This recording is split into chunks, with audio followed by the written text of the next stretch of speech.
오늘은 견고한 교회가 되려면이라는 말씀의 제목을 가지고 함께 은혜를 나누고자 합니다. 교회 역사가 길지만요. 그 긴 역사 시간 동안 수많은 교회들이 세워지고 사라지고 또 다시 세워지기를 반복하였습니다. 우리가 여태까지 살펴왔던 요한계시록 7교회들 역시 왕성한 활동도 하였고 부흥도 누렸고 여러 일들을 경험하였지만 현재에는 교회들이 다 폐허가 됐고 유적으로밖에 남아있지 않습니다. 또 실제로 역사 속에서 유명했던 수많은 교회들이 현재까지 존재하는 교회가 많지는 않습니다. 관광지를 가서 보시면 아시겠지만 거의 대부분이 관광지로 바뀌었거나 교회의 기능을 이루지 못하는 경우들이 있습니다. 이와 같이 앞으로도 교회들은 세워지고 또 사라지기를 반복하게 될 것입니다.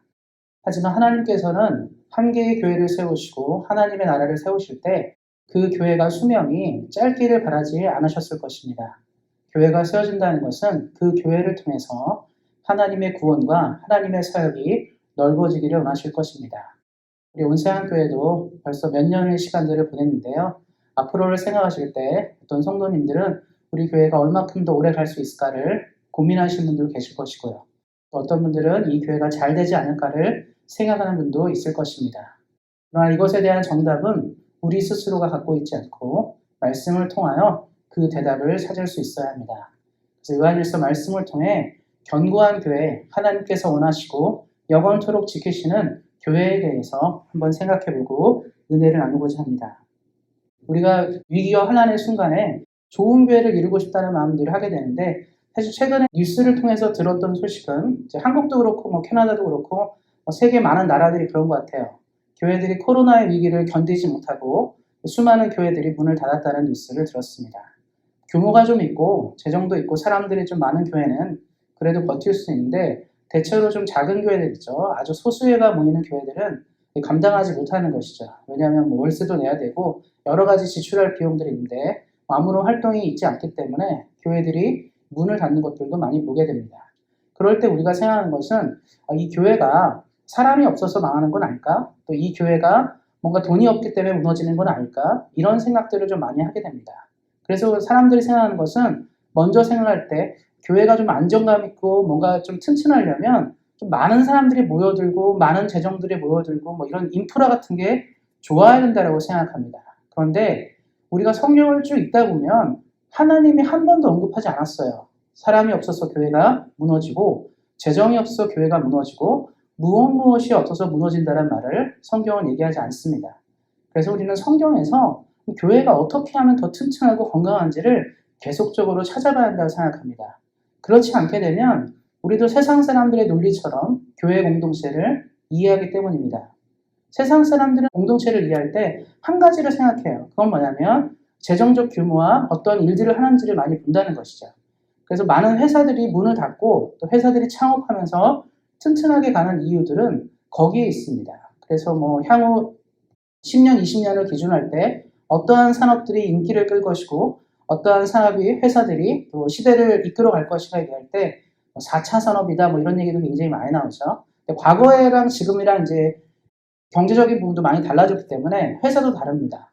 몇십 년 전만 해도 지금 있는 회사들이 없던 회사들 있죠. 세계적으로 가장 유명한 구글이라든가 아마존, 애플 이런 회사들은 사실 몇십 년 전만 해도 큰 회사가 아니었어요. 그렇게 재정도 많고 튼튼하지 않았는데 시대가 바뀌면서 이런 회사들이 전면적으로 나타났다는 것이죠. 그러면서 많은 사람들이 생각하는 것은 그 전에 이제 좀 추락한 회사들이 돈이 좀 부족했고 뭐가 부족했고 이런 생각을 많이 할 것입니다.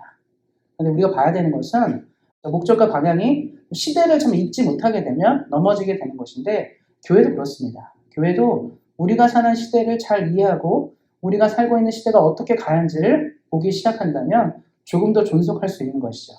그런데 성경은 그것 이상을 또 생각해야 한다고 얘기하고 있습니다.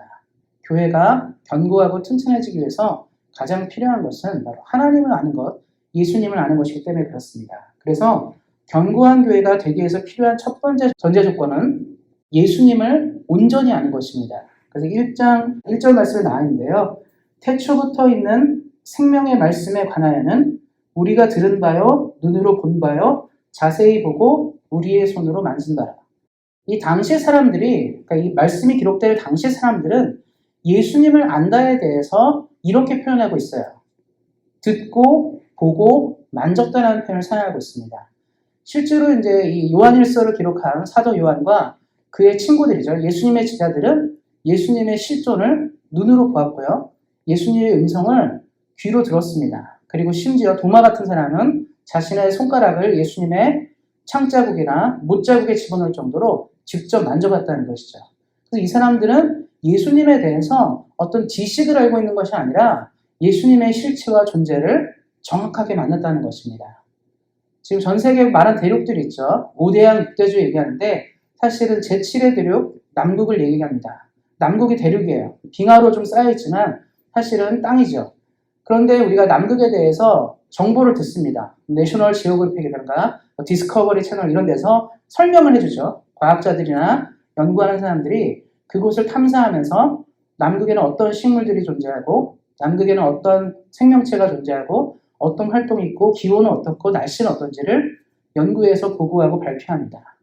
그래서 그런 다큐멘터리를 보다 보면 우리가 남극에 가본 것처럼 어느 정도 이해를 하게 돼요. 근데 문제는 뭐냐면 우리가 거기에 서보지 않았기 때문에 우리가 실제로 피부로 느끼지 못한다는 겁니다. 우리가 막 영하 50도다, 영하 60도다 이러면 우리 개념 속으로는 이해할 수 있어요. 우리 캐나다도 추우니까요. 캐나다도 어쩔 때는 뭐 영하 20, 30도 되잖아요. 그러니까 이거보다 좀 더 춥겠구나. 그럼 어떻게 입으면 버틸 수 있겠지? 이런 생각을 하지만 우리가 직접 남극의 추위를 경험해보지 않으면 우리 남극에 대해서 잘 이해하지 못합니다. 우리 남극에 가서 펭귄도 직접 보고 남극에 있는 생명체를 만날 때 남극을 체험하는 것이죠. 그래서 갔다 온 사람들은 나는 남극을 안다라고 말할 수 있지만 우리가 방송이라든가 뭐 다큐멘터리를 통해서 남극을 접한 분들은 남극을 아는 것이 아니라 남극에 대해서 들은 것입니다. 그렇기 때문에 남극에 대해 들은 지식은 남극을 완전히 이해하지 못하는 것이죠. 우리는 알고 있습니다. 남극이 어디에 위치해 있고 무엇이 있고 어떤지는 알지만 남극에 대해서 자세히 모르는 것이죠. 신앙이 그렇다는 거예요. 우리 예수님에 대한 얘기를 굉장히 많이 듣습니다. 성경을 통해서 우리 또 필사도 하셨는데 어떻습니까? 복음서를 필사하면서 예수님이 하신 말씀, 예수님과 함께 했던 사람들, 예수님 당시의 이야기들을 우리는 압니다. 우리 설교도 많이 들으셨잖아요. 교회 신앙생활을 20년, 30년, 40년 이렇게 하신 분들은 어쩌면 어떤 설교는요, 그 본문은 뭐 수백 번, 수천 번을 들었을 본문도 있을 것입니다. 실제로 뭐 성경이 장수가 제한적이기 때문에 우리 목사님들이 뭐 설교를 다른 데서 가져오지 않는 이상 다 여기서 나오는 거잖아요. 그래서 성경 암송을 하지 않아도 뭐 요한복음 3장 16절 이것은 다 아는 것이죠. 많이 들었기 때문에 아는 것입니다. 내가 외우지 않아도 알게 되는 몇 개의 말씀들 있죠. 태초에 하나님이 천지를 창조하십니다. 이런 것들은 수도 없이 들었기 때문에 아는 것이죠. 우리가 많이 알고 있어요, 사실은. 많은 정보를 알고 있는데 그런데 하나님에 대해서 아는 것인지 하나님을 아는 것인지는 구분할 수 있어야 됩니다. 지금 사도 요한이 요즘을 사는 우리에게 도전하고 싶은 이야기는 그것이에요. 예수님에 대해서는 많이 들었을 텐데 우리 사랑하는 성도님들이 또 이 시대를 사는 수많은 기독교인들이 예수님에 대해서는 많이 들었을 텐데 그럼 예수님은 누구지? 어떤 분인가? 당신의 삶에, 우리의 삶에 예수님은 어떤 사람인지를 알 수 있어야 한다는 거예요. 우리는 알죠. 누구를 만나서 같이 식사하고요. 같이 여행하고 같이 뭔가를 하게 되면요. 우리 그 사람의 성격을 압니다. 또 우리 같이 온생학교회 하시면서 교회에서 여러 일들을 함께 하셨죠. 그러면서 아시죠? 이 장로님은 좀 이런 성격인 것 같고요. 이 권사님은 이런 성격인 것 같고 이 집사님들은 이런 성격인 것 같다. 우리 같이 일하면서 알아요. 우리가 부딪혀봤기 때문에 같이 밥도 먹고 같이 뭐 놀러도 가고 여러 일들을 경험하기 때문에 압니다. 무엇을 좋아하는지 무엇을 싫어하는지 어떤 것이 중요한지를 우리 그 사람에 대해서 이해하는 것이죠. 이것이 아는 것입니다. 예수님은 우리에게 무엇을 원하시는지 하나님 우리에게 무엇을 원하는지를 알 수 있어야 한다는 것이죠. 그래서 사도 요한이 처음에 시작한 게 뭐냐면 듣고 보고 만졌다라고 얘기합니다. 이것은 전 인격적으로 예수님을 아는 것을 말합니다. 예수님이 어떤 분이시지 물어볼 때 그냥 우리가 앵무새처럼 성경에 읽은 것처럼 예수님은 나를 위해 이 땅에 오셨고 나의 죄를 위하여 십자가에 달려 돌아가시고 부활하시고 영생하시고 우리에게 나중에 이 땅에 오셔서 세상을 심판하시고 우리를 영원한 천국으로 인도하는 분이십니다. 이런 대답을 말하는 게 아니에요. 우리가 질문하잖아요. 그러니까 어떤 질문하는 퀴즈처럼 단답형으로 답은 이것이다 무엇이다를 말하라는 것이 아닙니다. 그럼 예수님이 누구시냐 말할 때 나의 삶에, 우리의 삶에 예수님은 누구신지 알아야죠. 내가 고통스럽고 힘들 때, 내가 눈물을 흘릴 때 예수님은 어디 계셨는가? 예수님은 누구신가? 내가 고민하는 문제에 대해서, 내가 근심하는 일들에 대해서 예수님은 지금 어떻게 하셨고 어떻게 나와 함께 하신지를 말할 수 있어야 한다는 겁니다. 그래서 교회가 튼튼해지려면 예수님에 대해서 아는 것이 아니라 예수님을 아는 사람이 늘어나야 된다는 것이죠. 초대의 교회가 강력한 복음을 세상에 선보일 수 있었던 이유는 뭐냐면 초대교회의 구성원은 대부분이 예수님을 눈으로 보고 만지고 들었던 사람들이에요. 예수님에 대해서 정확히 알고 있는 사람들이 많았다는 사실입니다. 요즘과 다르죠. 요즘은 예수님을 이렇게 만난 분들이 많지가 않고 예수님에 대해서 아는 사람들이 훨씬 더 많습니다. 그래서 우리가 뭐 새롭게 하소서라든가 이런 간증들을 듣다 보면 우리 모르던 경험들이 있죠. 난 저런 경험 안 해봤는데 저 사람은 어떻게 저렇게 예수님을 만났지? 하나님을 저렇게 만났구나 해서 우리 굉장히 부러울 때가 있고 나도 저렇게 하나님 만났으면 좋겠다 생각할 때가 있습니다. 간증을 통해서 배우는 게 뭐냐면 하나님이 저런 분이신데 내가 믿는 하나님과 다른 갭을 느낄 때가 있는 것이죠. 우리가 원래는 사실은 그 사람처럼 그들처럼 우리도 믿음과 신앙이 있어야 되는 겁니다. 그때 우리는 뭐라고 말하냐면 안다라고 얘기해요. 그런데 이러한 사람이 적다 보니까 교회가 약해지는 것이죠. 교회가 사실은 더 큰 박해와 위기 속에서 한 번도 무너지지 않고 계속적으로 성장했던 이유 중에 하나는 교회에 예수님을 아는 사람들이 많았을 때입니다. 근데 교회가 언제 추락했냐면 교회에 예수님을 아는 사람이 적어지기 시작할 때 추락했습니다. 그래서 우리 사랑하는 성도님들이 온세한 교회를 생각하실 때 이 교회의 미래와 이 교회의 앞날을 생각하실 때 얼마나 많은 사람이 와야 되고 얼마나 많은 돈이 채워져야 되고 얼마나 우리가 많은 일을 할 수 있는가에 대해서 집중하기보다 더 먼저 해야 될 일은 뭐냐면 나는 예수를 만났는가를 늘 질문하셔야 돼요. 내가 예수를 만나면요 자연스럽게 성장합니다. 예수님을 만나는 사람과 함께 교회는 항상 성장하고 진행했기 때문에 그래요. 사랑하는 성도님들이 오늘도 내일도 가장 먼저 고민해야 될 것은 뜨거운 마음으로 예수를 만난 나의 삶이 되기를 기도해야 합니다. 하나님을 만나실 때, 우리 사랑하는 성도님들이 하나님을 만나실 때 온세한 교회는 물론이고 우리가 서 있는 모든 것이 하나님의 나라를 만나게 될 것입니다. 그러한 놀라운 축복들이 우리 사랑하는 성도님들에게 넘쳐나시기를 예수님의 이름으로 축원드립니다. 그리고 우리가 둘째로 좀 살펴야 될 것은 무엇이냐면 예수님을 증거해야 되는 것이에요. 견고한 교회가 되기 위해서 필요한 것 중에 하나는 예수님을 증거해야 합니다. 그 전에 제가 한 가지 얘기를 들려드리는데요. 작년도에 최동석 박지훈 아나운서 부부가 볼보 XC90 차량을 몰고 가다가 상대편에서 트럭이 역주행하는 트럭이랑 부딪힌 적이 있었습니다. 그런데 어떤 일이 생겼냐면 보통 역주행한 트럭이랑 차가 부딪혔으니까 많은 사람이 다치거나 죽거나 뭐 그런 일이 생길 텐데 그 사건 때 경미한 이제 부상밖에 있지 않은 거예요. 근데 차량은 사실 이제 볼보 차량이 거의 반파가 됐는데 인명피해가 거의 없었습니다. 그래서 그때 당시에 굉장히 큰 화제가 됐어요. 그건 뭐냐면 볼보 차량이 굉장히 튼튼하다는 것으로 화제가 되었습니다. 그리고 그 당시 또 이제 볼보 이 XC90 차량을 모는 사람들이 이제 얘기를 한 거죠. 우리 이 볼보가 굉장히 튼튼한 차라는 것들을 얘기하고 또 홍보하기 시작했습니다. 그리고 얼마 뒤에 어떤 뉴스가 전해졌냐면 이 볼보 XC90가 2013년부터 2018년까지 영국에서 교통사고로 사망한 운전자와 탑승자가 사망자가 한 명도 발생하지 않았다는 뉴스가 발표됐습니다. 그러니까 그때 사람들이 볼보차가 굉장히 좋구나. 트럭이랑 치워도 끄떡이 없다는 것을 알게 되면서 이것이 굉장히 입소문을 많이 타면서 작년도에 이제 한국에 출시된 볼보 차량 이 X90가 완판했다고 하더라고요. 그리고 지금도 인기 있는 차량으로 진행된다고 얘기하는데 그 당시 이제 사고를 통해서 많은 사람들이 본 건 뭐냐면 이 차가 정말 괜찮구나. 몰아보는 사람도 얘기하는 거예요. 디자인이 마음에 안 들고 예쁘지 않아서 인기가 없었는데 실제로 사고가 한번 났는데 그렇게 차가 부서졌는데도 불구하고 인명피해가 없다는 사실에 사람들이 이 차에 대해서 관심을 갖고 많이 팔렸습니다. 제가 왜 이 말씀을 드리냐면 우리가 예수님을 안다면 알고 만났다면 우리는 그것이 무엇인지 아는 거예요. 이게 얼마나 대단한지는 아는 것입니다. 간증을 하는 이유가 무엇이겠습니까?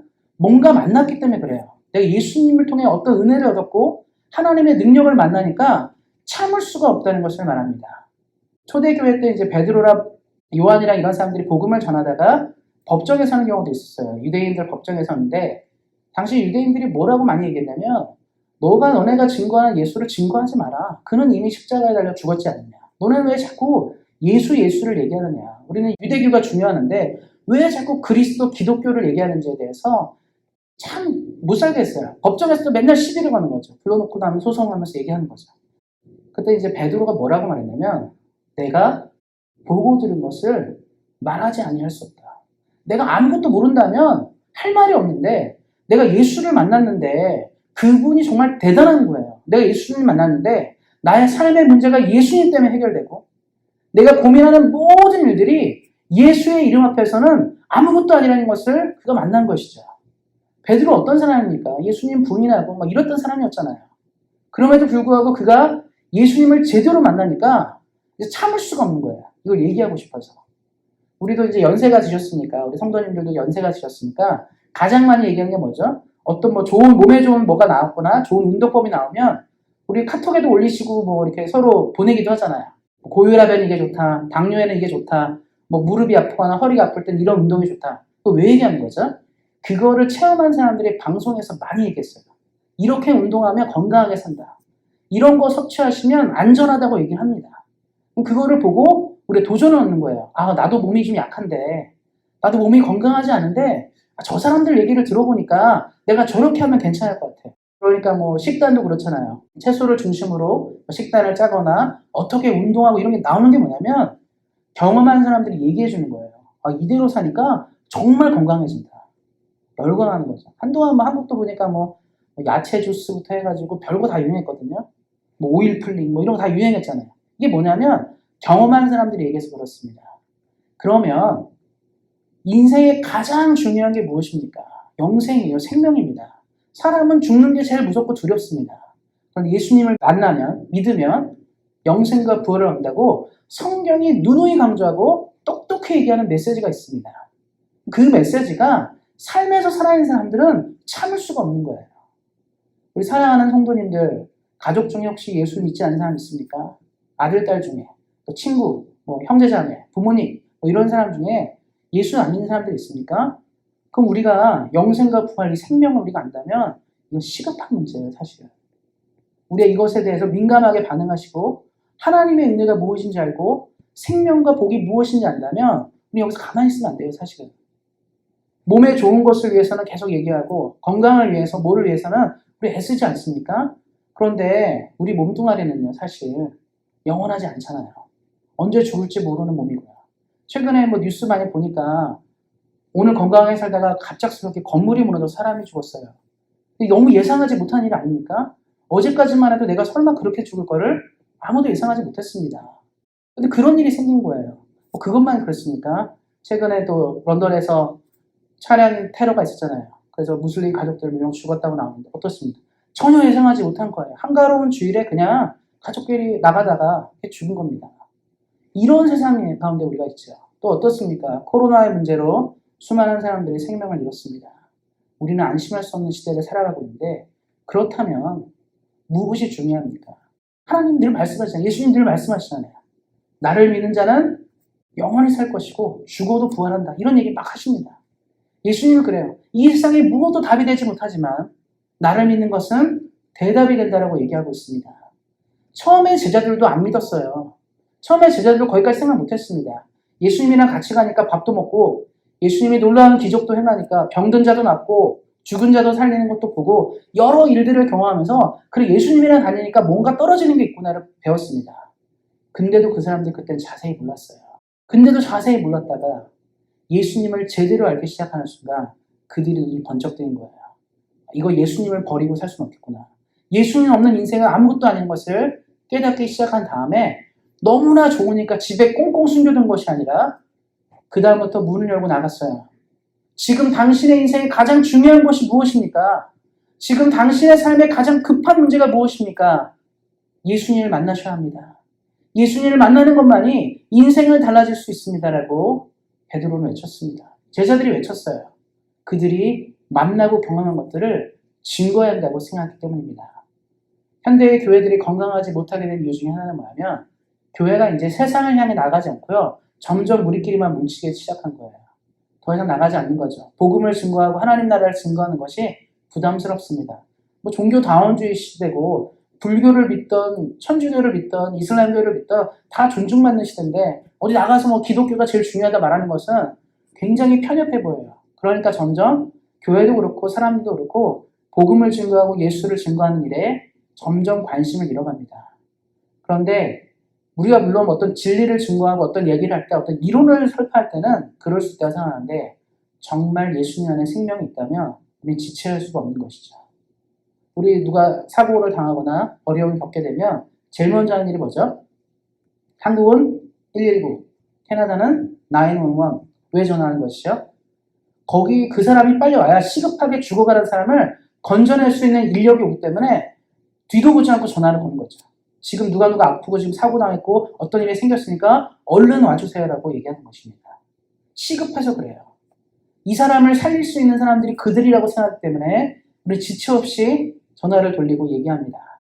그렇다면 우리 주변에 죽어가는 사람들, 하나님의 말씀이 없고 은혜가 없어서 죽어가는 그 사람들에게 누가 911을 걸겠습니까? 누가 119를 걸어주겠어요? 우리가 해야 됩니다. 우리가 그걸 나눌 수 있어야 돼요. 이 시대는요, 하나님의 은혜가 필요한 시대입니다. 어느 시대보다 더 필요해요. 하나님의 은혜가 필요하고 하나님의 사랑이 필요한 이 시대를 우리는 살아가고 있습니다. 하나님의 말씀을 증거하는 교회는 결코 멸망하지 않습니다. 사명이 있는 사람은 망하지 않아요. 사명이 있는 인생은 사용하십니다. 필요하기 때문에 그래요. 그래서 우리가 날마다 생각하게 되는 건 뭐냐면 내가 이 땅을 살면서 하나님이 내게 원하는 것들을 온전히 이루시도록 기도할 수 있어야 됩니다.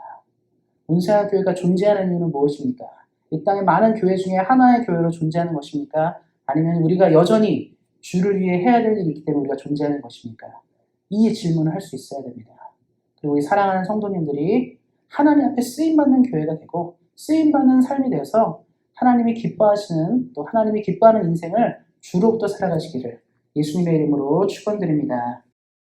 그리고 마지막으로 살펴볼 것은 교회는 진정한 교제가 있는 공동체가 되어야 합니다. 3절 말씀인데요. 우리가 보고 들은 바를 너희에게 전함은 너희로 우리와 사귐이 있게 하려니 우리의 사귐은 아버지와 그의 아들 예수 그리스도와 더불어 누림이라. 교회의 공동체를 생각할 때 많은 사람들이 교제의 중요성을 얘기합니다. 그래서 우리도 예전에 코비드 전에는 토요일마다 이제 예배 드리고 나서 같이 밥도 먹었고요. 식사도 하고 그랬습니다. 또 예배 주일날 오후도 막 예배 마치고 함께 다과도 나누면서 친교를 했죠. 교제에 대해서 우리는 중요하다고 생각합니다.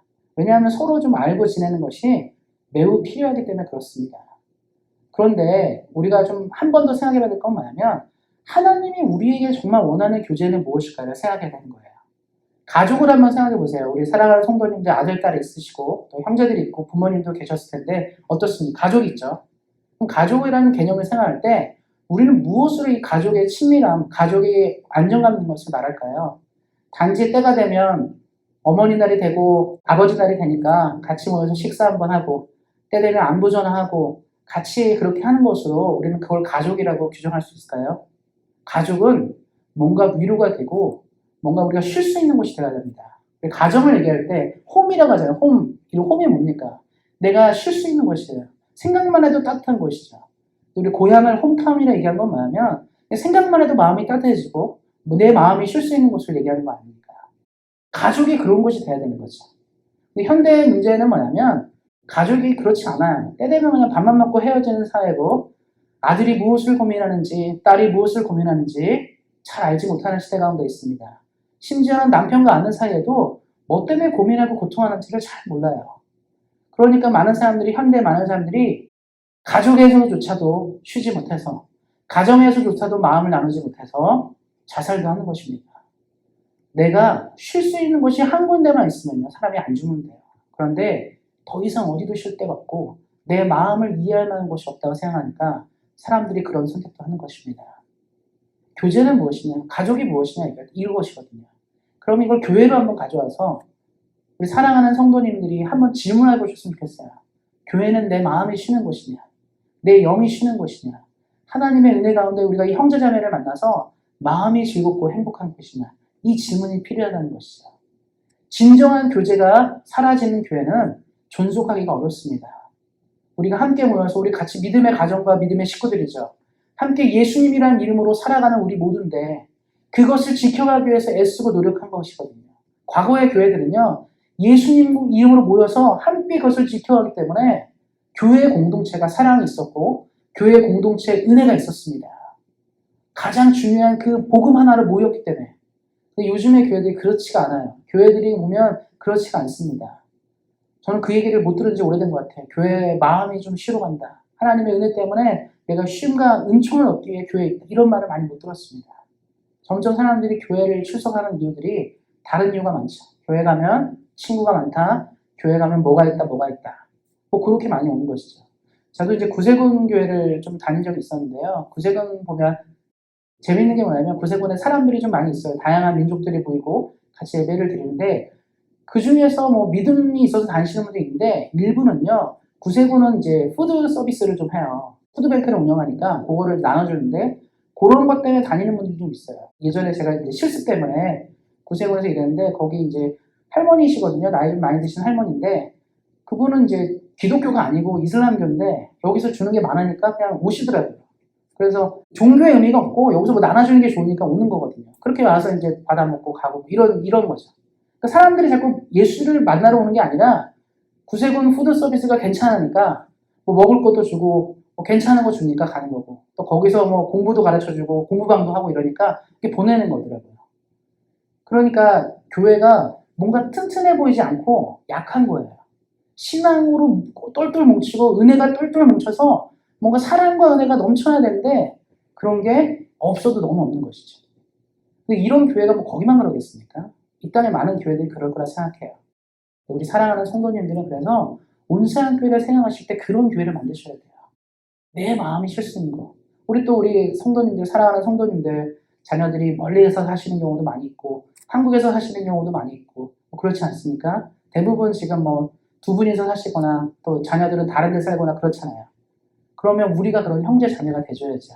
고민이 있을 때 내가 전화를 딱 들었을 때 내가 이 장로님한테 전화하면 이 권사님한테 전화하면 이 집사님한테 전화하면 내 마음이 쉴 수 있어. 이런 사람들이 우리가 돼야 합니다. 그러면 하나님이 이 교회 가운데 은혜를 많이 부어줄 거예요. 하나님이 이 교회 가운데 사랑과 능력을 부어줄 것입니다. 그래서 말씀에 나온 것처럼 이 사귐은 그래서 우리끼리 사귀는 것을 넘어서 복음과 함께 하나님과 예수님과 함께 온전한 누림 있고 온전한 사귐 있는 그런 교회가 되어야 합니다. 그래서 처음부터 말씀드렸지만 말씀을 정리하면 예수님을 아셔야 하고 그 아는 예수님을 증거할 수 있어야 되고 또 그 아는 예수님과 함께 우리가 함께 공동체를 만들어갈 수 있어야 합니다. 그럴 때 이 시대가 원하고 바라는 교회가 아니라 하나님이 바라고 원하는 교회를 세우고 만들 수 있습니다.